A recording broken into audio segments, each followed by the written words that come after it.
बता दे बाबुआ लोग बात का है गारी परम विदुषी सब मिथलानी सब छथिन।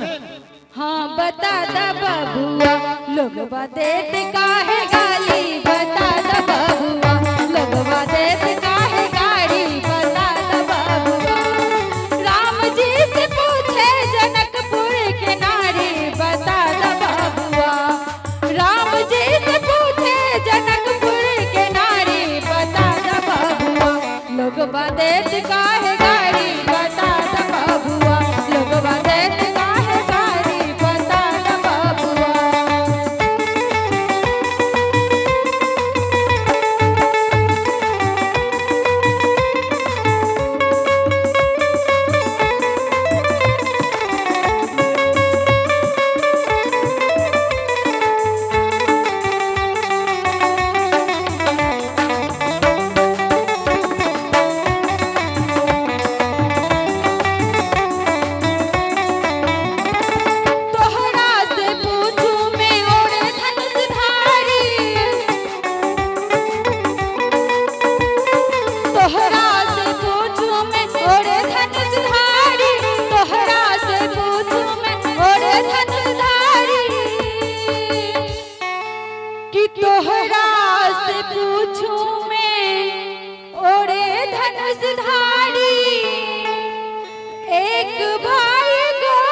बता द बबुआ।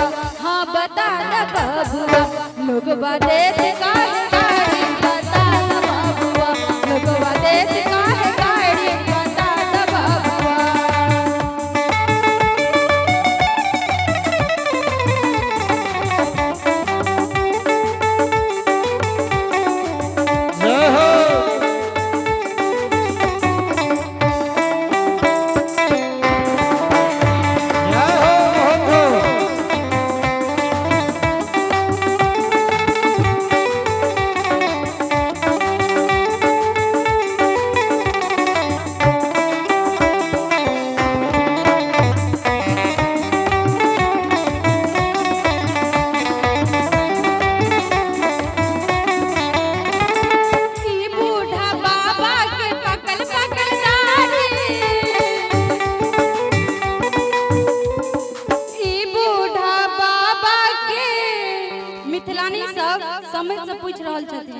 कोना ने है महाराज दशरथ के शारीपन में शारी को बालक शारी में पन में जाकर हले दाढ़ी तो पकवे क्या करते नहीं मैं कहीं को दो मत न चाहिए। लेकिन भाई देख लियो समझदार एकदम सफा चट छथिन उनका पता चलन जब मैं गाइड पढ़वे कर जय हो कि बूढ़ा बाबा के पकल पकल दाढ़ी आ देखा में पातर छीतर कि देखा में पातर छीतर आ खाए भर थाली बता द बबुआ। हाँ बता द बबुआ लोग देत काहे गाली बता द बबुआ लोग देत काहे गाली बता द बबुआ।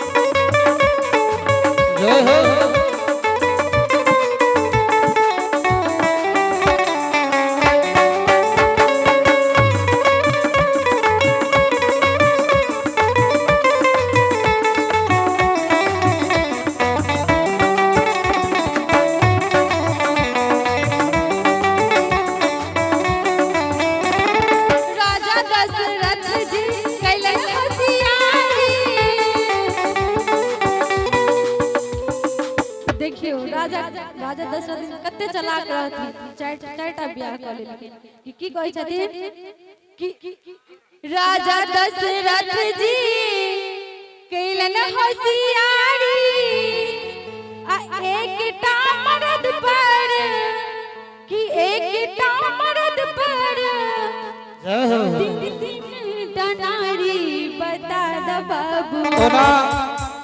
शास्त्र कहिए जे 3.5 करोड़ नारी, एकटा नारी नहीं 3टा नारी की है। शास्त्र कहिया जे सौसे देह में 3.5 करोड़ नारी छे, जेमे मुख्य प्रधान इंडा पिंडा सुखमना।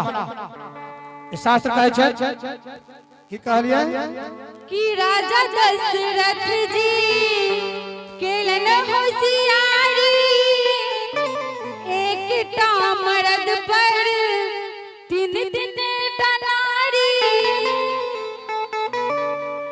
कि राजा दशरथ जी केलन होशियारी, राजा दशरथ जी केलन होशियारी, एकटा मर्द पर 3 नारी। बता दो देश काहे गाड़ी, बता दो देश काहे गाड़ी, बता दो।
हम सब ककरो सर हो सर लगबे एठम का लोग सब लगथिन से कहियो ई सब लगै छत पाहुन, ई सब लगै छत पाहुन सरहोज साली। जय हो झमटगर ताली के संग।